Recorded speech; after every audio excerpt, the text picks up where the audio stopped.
नमस्ते दोस्तों, स्वागत है आप सभी का बीपीएससी एस्पायरेंट चैनल 2.0 पे।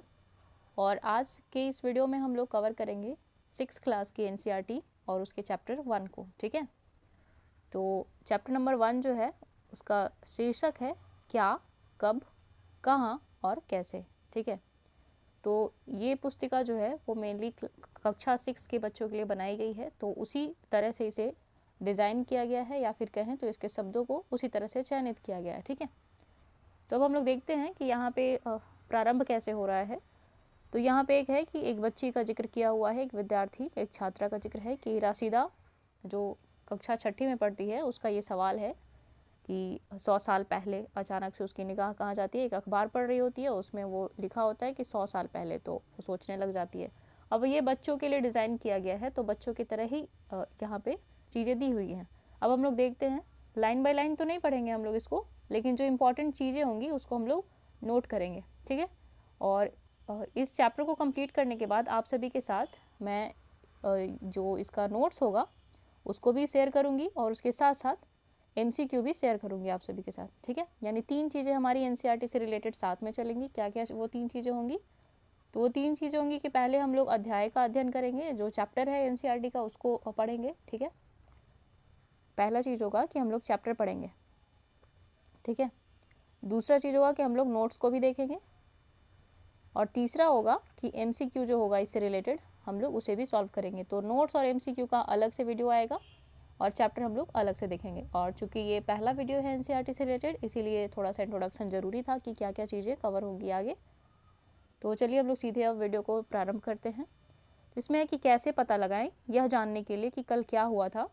ये बच्चों को बताया जा रहा है कि वो रेडियो सुन सकते हैं, टेलीविज़न देख सकते हैं, या फिर अखबार पढ़ सकते हैं।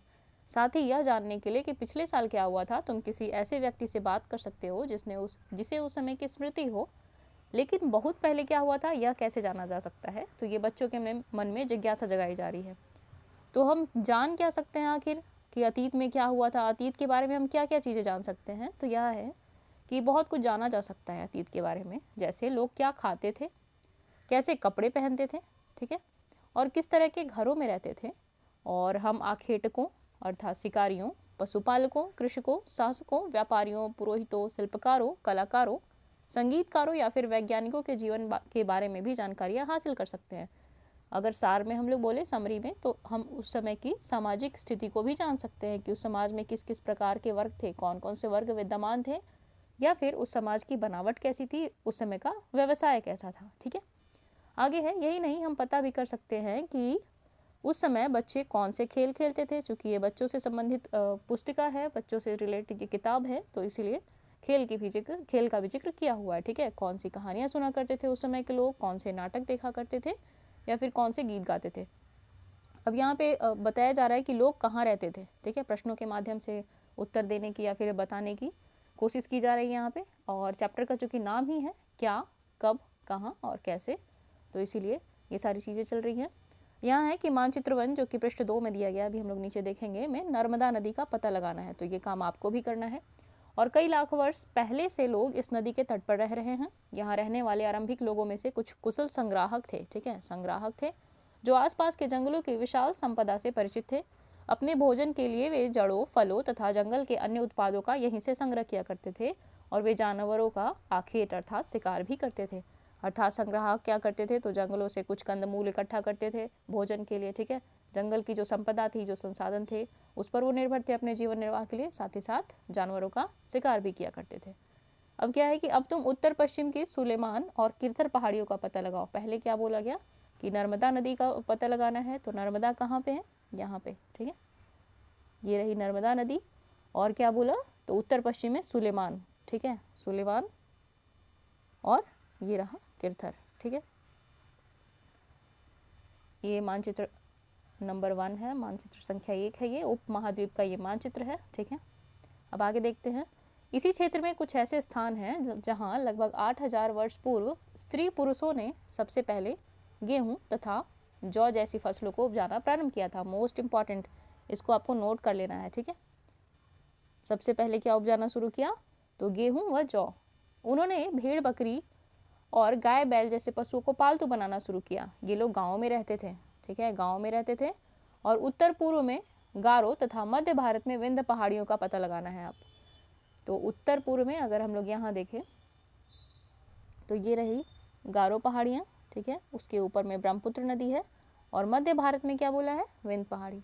तो ये रही विंध्य पहाड़ी, यहाँ पे सोन नदी है, ये सतपुड़ा और ताप्ती, ठीक है, भ्रंश घाटी से बह रही हैं, महानदी इधर है। हर एक मैप जितनी भी दिए हुए ना एनसीईआरटी में आपको कवर करके चलना है, बार बार आप अगर देखेंगे तो रिविजन भी होगा, ठीक है। अब आगे चलते हैं हम लोग। ये कुछ ऐसे अन्य ऐसे क्षेत्र थे जहाँ कृषि का विकास हुआ था और जहाँ सबसे पहले चावल उपजाया गया, वे स्थान विंध्य के उत्तर में स्थित थे, ठीक है। तो जहाँ सबसे पहले चावल उपजाया गया वो कौन सा था, तो विंध्य क्षेत्र का उत्तरी भाग था जहाँ की सबसे पहले चावल उपजाया गया। अब आगे देखते हैं कि मानचित्र पर सिंधु तथा इसकी सहायक नदियों का पता लगाना है। तो वीडियो पॉज करके आप इस मानचित्र का स्क्रीनशॉट भी ले सकते हैं, या फिर अगर आपके पास एनसीईआरटी है तो आप उससे भी पता लगा सकते हैं जो जो चीज़ें यहाँ पे काम करने को बताई गई हैं, ठीक है।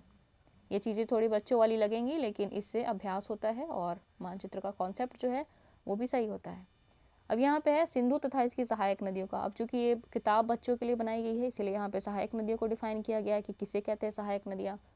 तो जो एक बड़ी नदी में मिल जाती है उसे सहायक नदी कहते हैं। और आगे है कि लगभग 4700 वर्ष पूर्व इन्हीं नदियों के किनारे कुछ आरंभिक नगर फले फूले। गंगा व इसकी सहायक नदियों के किनारे तथा समुद्र तटवर्ती इलाकों में नगरों का विकास लगभग 2500 वर्ष पूर्व हुआ। कब हुआ?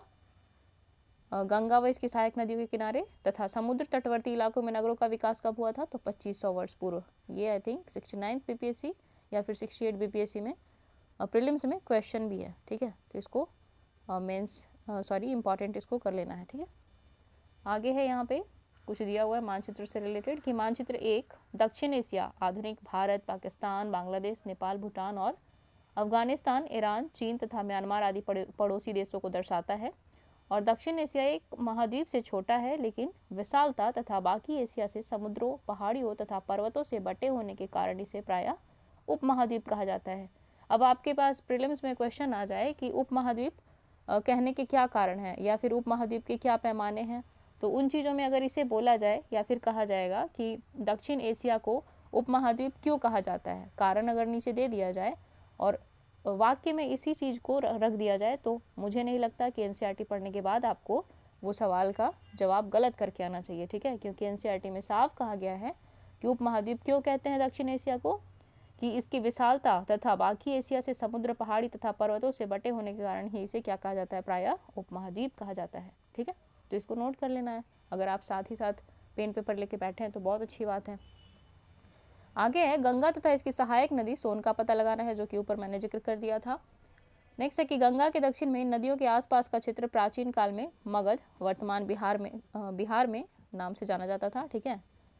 क्या कह रहा है, गंगा के दक्षिण में जो आसपास का क्षेत्र है उसे कहा जाता था प्राचीन काल में, मगध। तो ये तो बहुत अच्छे से पढ़ा होगा आप लोगों ने, जब बिहार की हिस्ट्री पढ़े होंगे तो। इसके शासक बहुत शक्तिशाली थे और उन्होंने एक विशाल राज्य स्थापित किया था, ठीक है। देश के अन्य हिस्सों में भी ऐसे राज्यों की स्थापना की गई थी और लोगों ने सदैव उपमहाद्वीप के एक हिस्से से दूसरे हिस्से तक यात्रा की। कभी कभी हिमालय जैसे ऊंचे पर्वतों, पहाड़ियों, रेगिस्तान, नदियों तथा समुद्रों के कारण यात्रा जोखिम भरी होती थी, फिर भी ये यात्रा उनके लिए असंभव नहीं थी। अतः कभी लोग काम की तलाश में तो कभी प्राकृतिक आपदाओं के कारण एक स्थान से दूसरे स्थान पर जाया करते थे। यहाँ पे क्या कह रहा है, नॉर्मल सी बात है कि या तो खाद्य संग्रह के लिए, खाद्य के संग्रहण के लिए, या फिर काम की तलाश में, या फिर किस कारण से, तो प्राकृतिक आपदा के कारण से उनका एक स्थान से दूसरे स्थान पर प्रवासन होता रहता था या फिर विस्थापन होता रहता था, ठीक है। इसके अतिरिक्त व्यापारी कभी काफिले में तो कभी जहाज़ों में अपने साथ मूल्यवान वस्तुएं लेकर एक स्थान से दूसरे स्थान जाते रहते थे। धार्मिक गुरु लोगों को शिक्षा और सलाह देते हुए एक गांव से दूसरे गांव तथा एक कस्बे से दूसरे कस्बे जाया करते थे, और कुछ लोग नए और रोचक स्थानों को खोजने की चाह में उत्सुकतावश भी यात्रा किया करते थे, ठीक है। जैसे कुछ यात्रियों के नाम अगर आपके मन में आ रहे हैं तो ज़रा बता दीजिए कमेंट सेक्शन में, वीडियो पॉज करके, है ना। इन सभी यात्राओं से लोगों को एक दूसरे के विचारों को जानने का अवसर मिला, ठीक है। अब हम देखते हैं आगे कि आज लोग यात्राएं क्यों करते हैं। अब इस बुक को हम लोगों को कैसे देखना है, एक बच्चे के हिसाब से, एक बच्चे की मनस्थिति को ध्यान में रखकर इस किताब को बनाया गया है, इस पुस्तिका को बनाया गया है, इसीलिए ये इस वे में बनाया गया है, ठीक है। तो हम सारे इंपॉर्टेंट चीज़ों को बस सरसरी निगाह से देख के फिर आगे बढ़ते चले जाएंगे। आगे एक बार फिर से मानचित्र 1 को देखना है, और पहाड़ियाँ, पर्वत और समुद्र इस उपमहाद्वीप की प्राकृतिक सीमा का निर्माण करते हैं। हालांकि लोगों के लिए इन सीमाओं को पार करना आसान नहीं था। जिन्होंने ऐसा चाहा वे ऐसा कर सके। वे पर्वतों की ऊंचाई को छू सके तथा गहरे समुद्रों को पार कर सके। उपमहाद्वीप के बाहर से भी कुछ लोग यहाँ आए और यहीं बस गए। लोगों के इस आवागमन ने हमारी सांस्कृतिक परंपराओं को समृद्ध किया, ठीक है। और कई सौ वर्षों से लोग पत्थर को तराशने, संगीत रचने और यहाँ तक कि भोजन बनाने के नए तरीकों के बारे में एक दूसरे के विचारों को अपनाते रहे हैं। अर्थात यहाँ पे सांस्कृतिक आदान प्रदान की बात हो रही है, ठीक है, सांस्कृतिक आदान प्रदान, ठीक है ना। आगे देखते हैं देश के नाम। तो अपने देश के लिए हम प्रायः इंडिया तथा भारत जैसे नामों का प्रयोग करते हैं। और इंडिया शब्द इंडस से निकला है, जिसे संस्कृत में सिंधु कहा जाता है। तो ये मोस्ट इम्पॉर्टेंट चीज़ हो गई कि इंडिया शब्द कहाँ से निकला है, ठीक है। अपने एटलस में ईरान और यूनान का पता लगाओ और लगभग 2500 वर्ष पूर्व उत्तर पश्चिम की ओर से आने वाले ईरानियों और यूनानियों ने सिंधु को हिंदोस अथवा इंडोस और इस नदी के पूर्व में स्थित भूमि प्रदेश को इंडिया कहा। इस लाइन को आप ऐसे ही यथावत जिस तरह से ये है आप अपनी कॉपी में उतार लें। ये लाइन क्या कह रही है कि लगभग 2500 वर्ष पूर्व उत्तर पश्चिम की ओर से आने वाले किन्होंने, ईरानियों ने और यूनानियों ने क्या कहा, सिंधु को हिंदोस अथवा इंडोस कहा और इस नदी के पूर्व में स्थित जो भूमि थी उसको क्या कहा, तो इंडिया कहा, ठीक है। और भरत नाम का प्रयोग उत्तर पश्चिम में रहने वाले लोगों के एक समूह के लिए किया जाता था। तो भरत नाम का एक कबीला था जिसके लिए भरत का प्रयोग किया जाता था। इस समूह का उल्लेख संस्कृत की आरंभिक लगभग 3500 वर्ष पुरानी कृति ऋग्वेद में भी मिलता है, ठीक है। और बाद में इसका प्रयोग देश के लिए होने लगा। अब यहाँ देखते हैं कि ताड़पत्र से बनी एक पांडुलिपि का पृष्ठ है, नीचे दिया गया है। तो यह पांडुलिपि लगभग 1000 वर्ष पहले लिखी गई थी और किताब बनाने के लिए ताड़ के पत्तों को काटकर उनके अलग अलग हिस्सों को एक साथ बांध दिया जाता था। और भूर्ज पेड़ की छाल से बनी ऐसी ही एक पांडुलिपि को तुम यहाँ देख सकते हो, ठीक है। अब पूछा जा सकता है, अब ये तो मतलब मेनली फ्रेम हो या ना हो, लेकिन आपको ये ध्यान रखना चाहिए कि भूर्ज पेड़ क्या है। जैसे ही भूर्ज पेड़ का नाम याद आया ना, तो आपको ये ध्यान रखना चाहिए कि प्राचीन काल में भूर्ज पेड़ का इस्तेमाल क्यों होता था। तो इसका प्रयोग होता था पांडुलिपि को लिखने के लिए, ठीक है, इसके पत्तों का। अब यहाँ देखते हैं अतीत के बारे में कैसे जाने। तो यहाँ पे है कि अतीत की जानकारी हम कई तरह से प्राप्त कर सकते हैं। इनमें से एक तरीका अतीत में लिखी गई पुस्तकों को ढूंढना और पढ़ना है। ये पुस्तकें हाथ से लिखी होने के कारण पांडुलिपि कही जाती हैं। क्यों पांडुलिपि कहा जाता है? क्योंकि ये पुस्तकें हाथ से लिखी जाती थी। अंग्रेजी में पांडुलिपि के लिए प्रयुक्त होने वाला मैन्युस्क्रिप्ट शब्द लैटिन शब्द मेनू, जिसका अर्थ हाथ है, से निकला है। ये पांडुलिपियाँ प्रायः ताड़पत्रों अथवा हिमालय क्षेत्र में उगने वाले भूर्ज नामक पेड़ की छाल से विशेष तरीके से तैयार भोजपत्र पर लिखी मिलती हैं। अब ये भूर्ज नामक पेड़ कहाँ मिलता है? तो हिमालय क्षेत्र में, ये भी बता दिया गया है इस किताब में, ठीक है। बहुत ही इंटरेस्टिंग बुक होती है एनसीईआरटी की, पढ़ना आवश्यक होता है, ठीक है। पहले तो यूपीएससी के लिए बहुत इंपॉर्टेंट था ये, अब ये बीपीएससी के लिए भी उतना ही आवश्यक हो गया है। आगे है, इतने वर्षों में इनमें से कई पांडुलिपियों को कीड़ों ने खा लिया, डिकम्पोज हो गए, कुछ नष्ट कर दी गई, ठीक है। फिर भी ऐसी कई पांडुलिपियाँ आज भी उपलब्ध हैं। प्रायः ये पांडुलिपियाँ मंदिरों और विहारों में प्राप्त होती हैं। इन पुस्तकों में धार्मिक मान्यताओं व व्यवहारों, राजाओं के जीवन, औषधियों तथा विज्ञान आदि सभी प्रकार के विषयों की चर्चा मिलती है। तो क्या क्या चीज़ें मिलती थी इन पांडुलिपियों में, ये भी यहाँ पे विषय का उल्लेख किया गया है। इनके अतिरिक्त हमारे यहाँ महाकाव्य, कविताएँ तथा नाटक भी हैं। इनमें से कई संस्कृत में लिखे हुए मिलते हैं, जबकि अन्य प्राकृत और तमिल में हैं, ठीक है। और प्राकृत भाषा का प्रयोग आम लोग करते थे, ये आपको ध्यान रखना है, ठीक है। प्राकृत भाषा का प्रयोग आम लोग करते थे, जन सामान्य करते थे, ठीक है। और हम अभिलेखों का भी अध्ययन कर सकते हैं। ऐसे लेख पत्थर अथवा धातु जैसे अपेक्षाकृत कठोर सतहों पर उत्कीर्ण किए गए मिलते हैं, ठीक है। अभिलेख किसे कहते हैं? तो वैसे लेख जो पत्थर अथवा धातु जैसे कठोर सतहों पर उत्कीर्ण किए गए हैं उन्हें क्या कहते हैं? अभिलेख कहते हैं। तो इतिहास की जानकारी हम कहाँ से ले सकते हैं? इन सब चीज़ों की जिक्र हो रही है, जो स्रोत हैं, ठीक है। तो कभी कभी शासक अथवा अन्य लोग अपने आदेशों को इस तरह उत्कीर्ण करवाते थे ताकि लोग उन्हें देख सकें, पढ़ सके तथा उनका पालन कर सके। कुछ अन्य प्रकार के अभिलेख भी मिलते हैं जिनमें राजाओं तथा रानियों सहित अन्य स्त्री पुरुषों ने भी अपने कार्यों के विवरण उत्कीर्ण करवाए हैं। उदाहरण के लिए प्रायः शासक लड़ाइयों में अर्जित विजयों का लेखा जोखा रखा करते थे, ठीक है। अब यहाँ पे क्या तुम बता सकती हो कि कठोर सतह पर लेख लिखवाने के क्या क्या लाभ थे और ऐसा करवाने में क्या क्या कठिनाइयाँ आती थी? तो ये बच्चों के लिए प्रश्न है। अब आगे देखते हैं हम, यहाँ पे क्या लिखा है कि लगभग 2250 वर्ष पुराना यह अभिलेख, ये जो अभिलेख दिया हुआ है यहाँ पे जिसका चित्र दिया हुआ है, तो उसके बारे में है कि लगभग 2250 वर्ष पुराना यह अभिलेख वर्तमान अफगानिस्तान के कांधार से प्राप्त हुआ है। और यह अभिलेख अशोक नामक शासक के आदेश पर उत्कीर्ण करवाया गया था और इस शासक के विषय में तुम अध्याय 8 में पढ़ोगी। ये बच्चों को कहा जा रहा है जब हम कुछ लिखते हैं तब हम किस लिपि का प्रयोग करते हैं, ठीक है।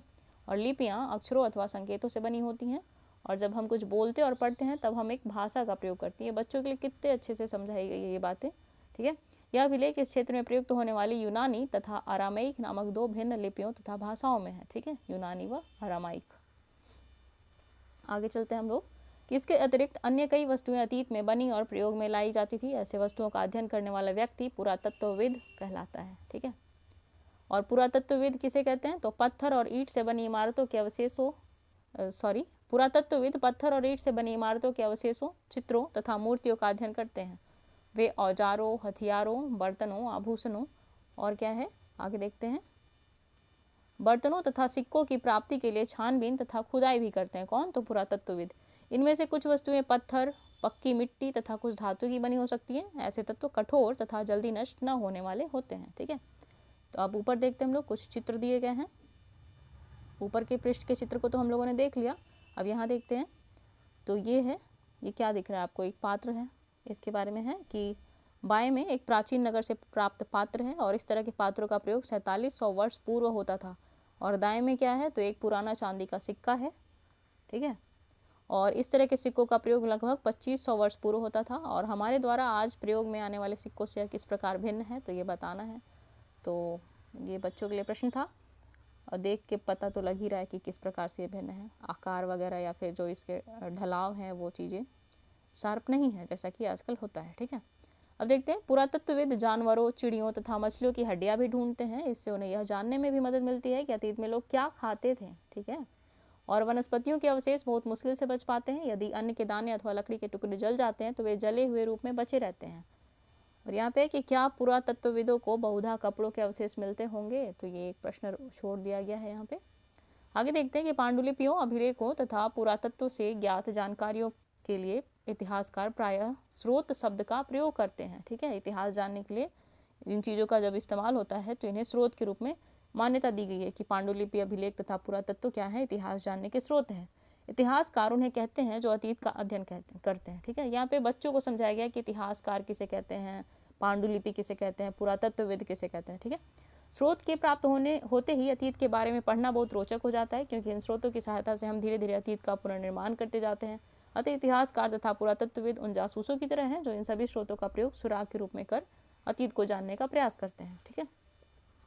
तो आज ये चूँकि छठी कक्षा की पुस्तक है और पहला चैप्टर है, तो इसको हम लोग थोड़ा जल्दी जल्दी निपटाएंगे।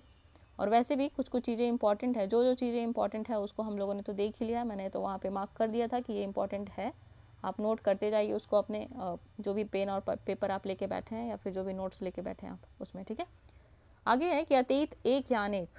तो क्या तुमने इस पुस्तक के शीर्षक हमारे अतीत पर ध्यान दिया है? यहाँ अतीत शब्द का प्रयोग बहुवचन के रूप में किया गया है, और ऐसा इस तथ्य की ओर ध्यान दिलाने के लिए किया गया है कि अलग अलग समूह के लोगों के लिए इस अतीत के अलग अलग मायने थे।